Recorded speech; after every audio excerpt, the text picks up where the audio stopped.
Okie doke. This is Lee one more time doing our leadership call, and you're excited to know that we are on law number 20 of 21 and the 21 irrefutable laws of leadership. We're on the law today on explosive growth, which is what is happening at LGFG. So we're going to talk just a little bit about that. Explosive growth. And Maxwell says that to add growth, you lead followers. But to multiply, you lead leaders. Okay, so we're going to talk about math today. There's addition and there's multiplication. Now, the first time I worked into this topic a year or so ago, we talked about Papa John's Pizza and how Papa John started as just a tiny little two-man operation out of the guy's house practically. And it has grown now. How many of you know Papa John's Pizza? Some of you, yeah? Okay, you've ordered it. But their tagline is better ingredients, better pizza, Papa John's. So there you go. But from the time they started 5 or 6 years ago to 2017, there are now over 4,700 Papa John's restaurants in all of the United States and in 37 countries and territories around the world. So they have had explosive growth. So we're going to talk about, from Maxwell's perspective, how LGFG can do that and what to think about, what your mentality should be. Okay? And if you're thinking, well, you know what? I am not in charge of that because I'm a booking buddy and I do one thing and I do it well and I book people. Well, guess what? You are a leader and you influence others and you attract others. And we're going to talk at the end about this book, 360-Degree Leadership, which means it's not just Dimitri and the partners who are in charge of leading, but everybody leads. We all influence each other. There's top-down leadership. There's middle leadership going both ways. The folks near the bottom that are new, you also can influence up the chain of command. So it's very important. And we have to adopt what Maxwell calls leaders math, not followers math. Okay? So more on that later. Let me just tell you a quick story or an example from my previous experience with Southwestern. One of the older guys who used to work with the company, his name was Spencer Hayes, and he was a leader who recruited leaders, who attracted leaders. And so he experienced in his organization as a university student at first, massive growth. He had in just 2-3 short years over 500 students working with him in the summer work program just from one university alone. And then he grew it again the next year to over 1,000 students to work with and manage and organize in a single summer. So he was a leader of leaders who found and developed leaders, okay? He didn't just try to attract followers, he attracted leaders. So he was working by multiplication. And you know what? That's different now. If you go back and interview folks who were there during Spencer's time, which is like way back in the 60s and 70s, and then what Southwestern is like now. I talked to one of the sales managers a few months ago, and he said this about the current state of the company because the company has sort of flattened and declined. He said back then, this was his quote, he didn't even hear about the law of explosive growth. But Brandon Devlin said, back then, you guys found strong leaders. Nowadays, not so much. A different caliber of students is what you're getting now, who don't produce and they don't build other leaders. So he said, that company is suffering from the effects of weaker stock, unquote. And I was like, I think that's interesting. So, and I got to tell you, when I was first starting off, as a young sales manager and I was growing an organization, I recruited followers. I must admit, I recruited followers. I was probably on the leadership lid scale, 6 or 7. I mean, I was above average. But you know, from remembering the law of the lid, you can't recruit people who are beyond your lid level. You can recruit people below you, but you don't retain people if I tried to go out and I'm a 6 to recruit a 9 or a 10 level person, they don't stay with me. And I noticed that too. They didn't. So I recruited 5s and 4s, followers. Now, after I raised my leadership lid and got more confidence, I started recruiting 8s and 9s and beyond. I had a German girl that worked with me. Her name was Bettina Fahl, and she recruited 40 people into the little organization I was developing and was responsible for a lot of the growth because she attracted people that were like her, and she was a leader. Okay, so in your notes, you're like, okay, what should I write down? Write down this in your notes. If you have a little sheet of paper, if you don't have notes, just make a mental image of this.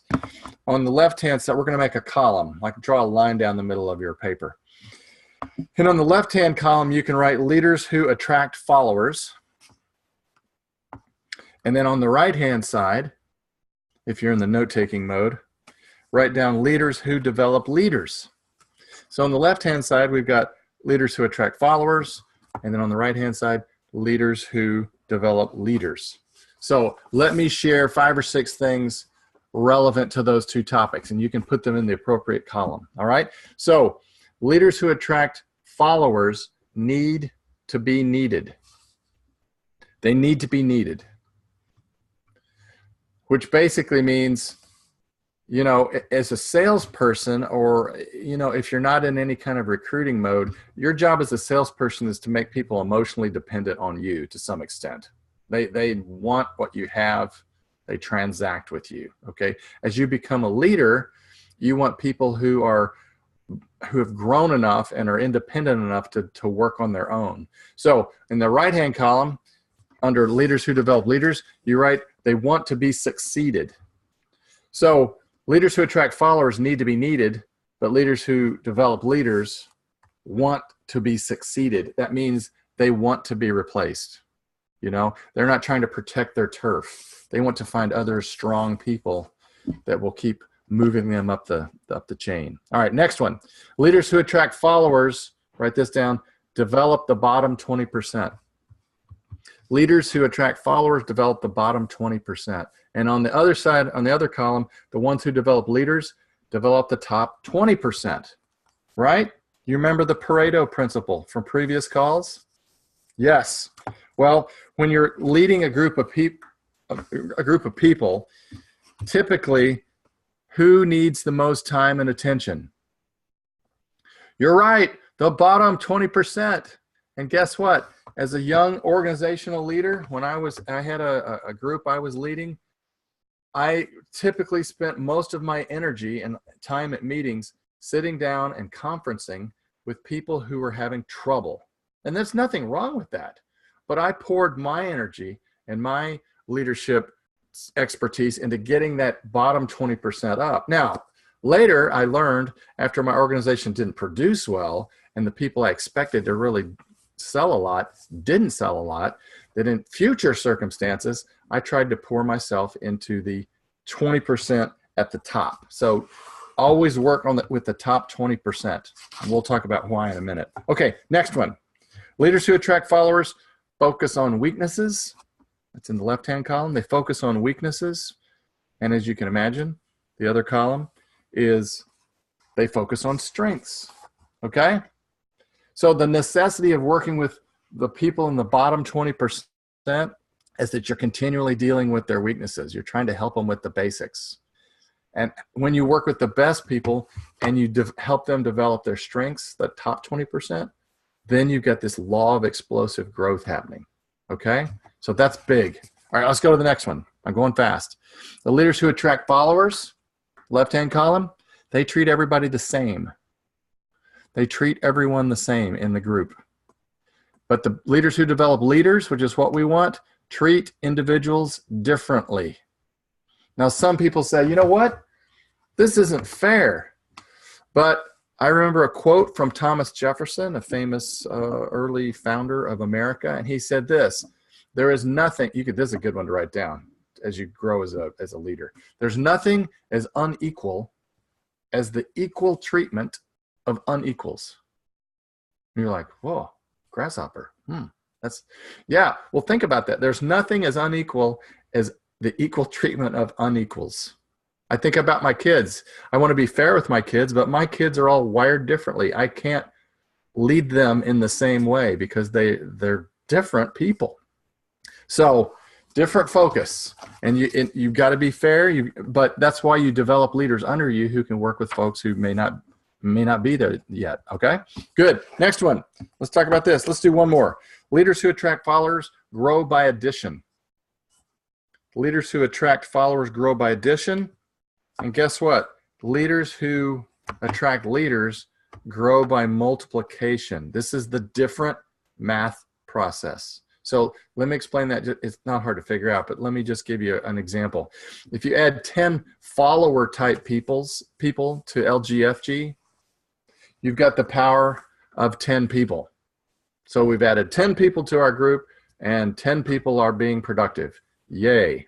But if you find and locate sharp leaders, you have the power of 10 leaders plus all the people they influence, right? So they'll influence followers and other leaders. So you want to find not only leaders, but leaders of leaders who can really be exponential with LGFG growth.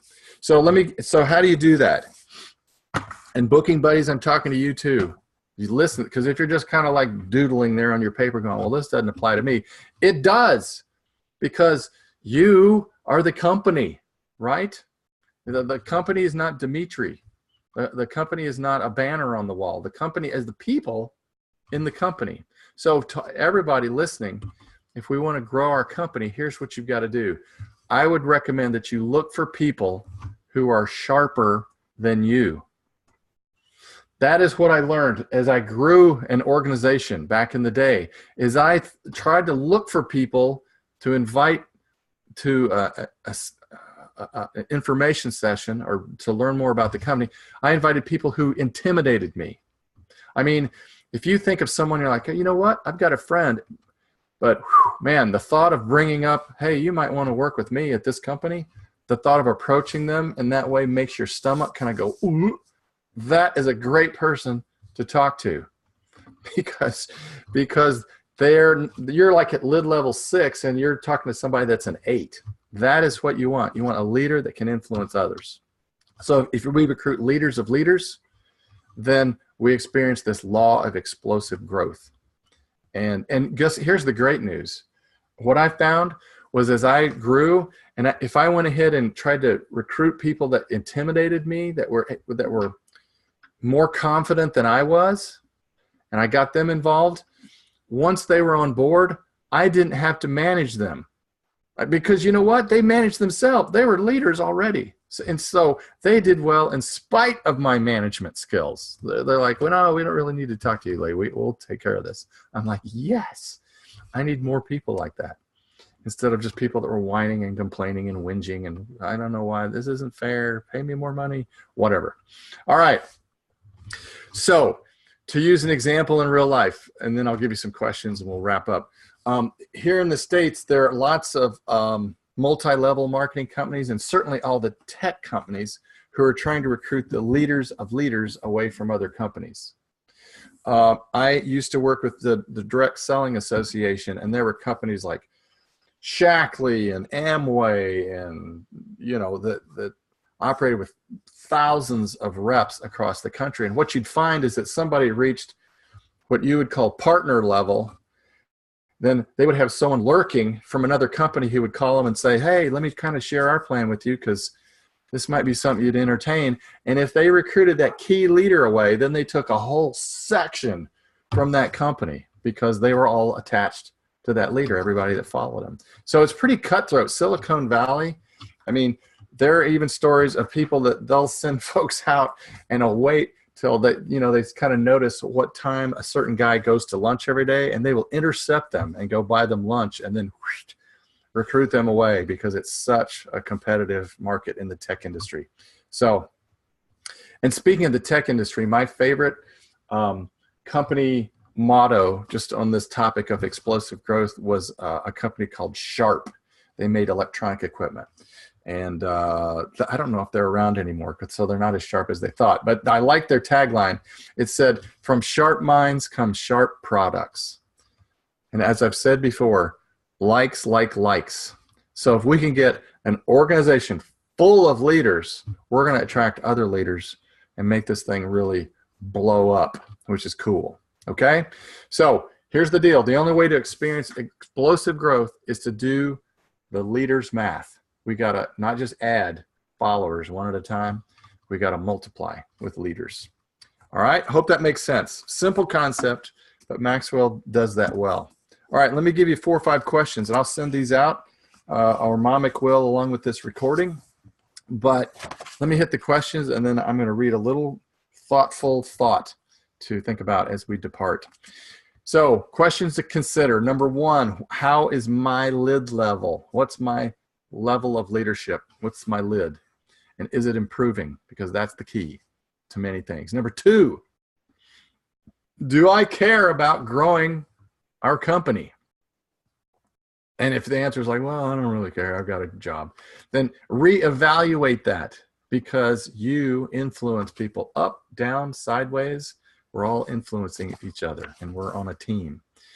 Number 3, this is a general question. Are we recruiting leaders or followers?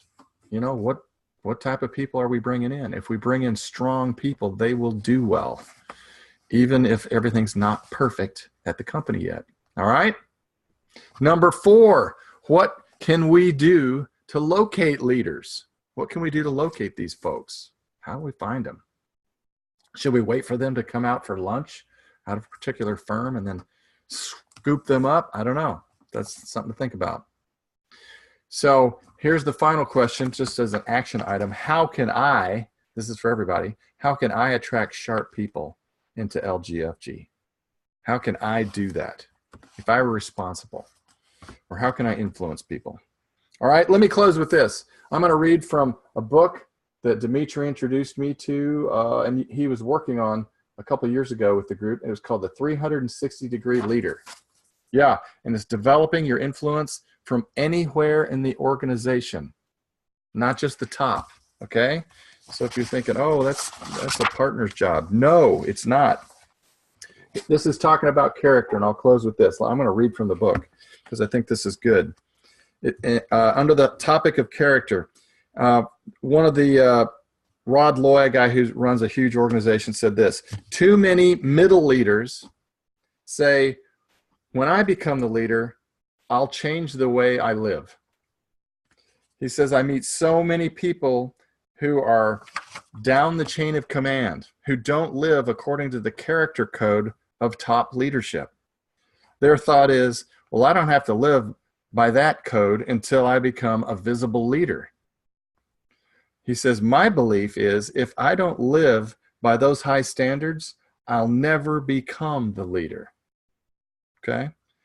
I choose to limit my freedom because I understand the sacrifices of the position that one day I hope to be, I hope to have. So start thinking now, think outside the box, change your paradigm, as it were, about your role in the organization, that you're a leader, you influence each other, we help each other, obviously, but let's think about this law of explosive growth. Okay? So there you have it, friends. Any input or questions? You can unmute yourself and jump in. Yes, Dimitri. Hello, how are you? Good. That is my question. Yeah. I'd like to add a thought. You know, thank you. Sorry, we got 2 computers back to back. Look, I'm grabbing them. They're sitting right across from me. You guys want to see that again? Can I reach into all your screens? No. I have a thought about this because this is one principle I was thinking a lot about lately, especially like influencing an organization not from the top, but from the bottom and from the middle. And something I've made a LinkedIn post about, because I think, there's all these memes and it's like, your boss says this, but you're like, yeah. It's like kind of like them versus us mentality. And I kind of shared my thought about it. Like, why isn't there a meme that's like, instead of, you're going to end up either management or employee in your life, like you're going to end up one of those two. You're going to end up either management or employee. By definition, you're either management or not, right? And it's like, so you can choose, like you can talk to management and learn from management or work with management, or you can talk with everyone else but management about management. And those are the two choices you have, right? Like, and it's like one choice leads you into management and one choice does not, right? Like one choice and you can figure out which one. So as I was extrapolating that, I was with my kids this morning. I got 2 little kids. And you guys remember when you were kids, your parents would do something and you would think to yourself, like, when I'm a parent, I'm never going to do that, right? And then when you become a parent, you start to kind of understand like why your parents did some stuff, right? Like I have to tell my daughter, like, no, like you can't eat like 8 like chocolate bars in a row. Like you're 3 and you're gonna die and I'm gonna go to jail because I like killed you, you know. As one example, but she's very emotional and she's like, she really wants that next chocolate bar, you know, just like really wants it, right? And I'm like, try this banana, and she's like, no, like, and so the point is that like when you're a child, right? Your knowledge is like here, it's very low, right? Your knowledge is very low.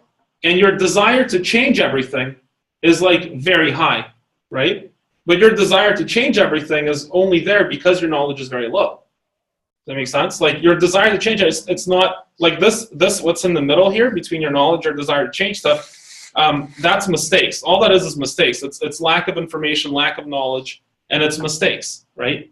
And then like and then I think about like when people enter the organization, like from our standpoint too, we have the same problem as every other company, right? When people come in, their knowledge is so low, and not knowing what they don't know, and not knowing that they don't know it, right?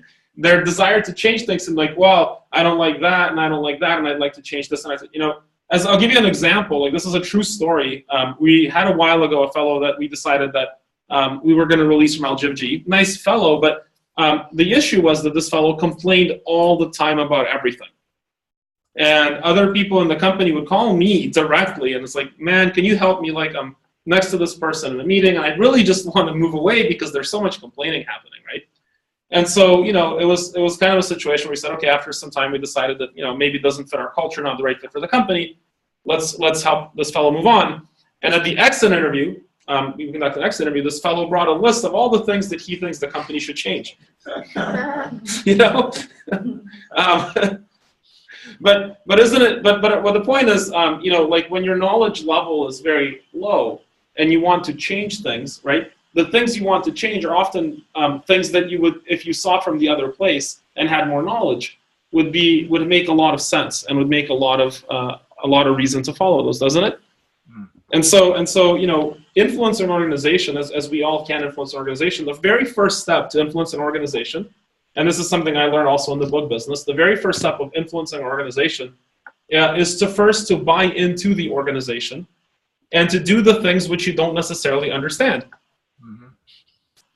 Like raise your hand if you didn't necessarily understand our sales talk the first time you said it on the phone. You're like, that makes no sense, right?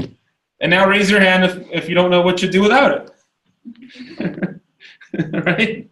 It works. It works. And so I'd just like to invite you folks that are, whether you're newer in the company especially, and some of you that are obviously that have been here for a while already know this, I'd just like to invite you to build your knowledge and to build your understanding before you look for things to fix. You know, and if you want to fix things, you know, make sure that you're thinking like a manager. And you're going to management and asking why and how, as opposed to thinking like an employee, which is how children do things, right? Which is they just think to themselves, like, when I'm older, yeah, and I'll tell my friends about that too, but by the end of the day, your influence starts with buying in. So, all right, that's all. Great. Perfect example. Good addition. Thank you for that. Well, so I'm going to let you guys go because I know you've had a busy day, or you're about to have a busy day, or you're in the middle of a busy day. So go be productive and lead explosively. Carry on. See ya. Thanks.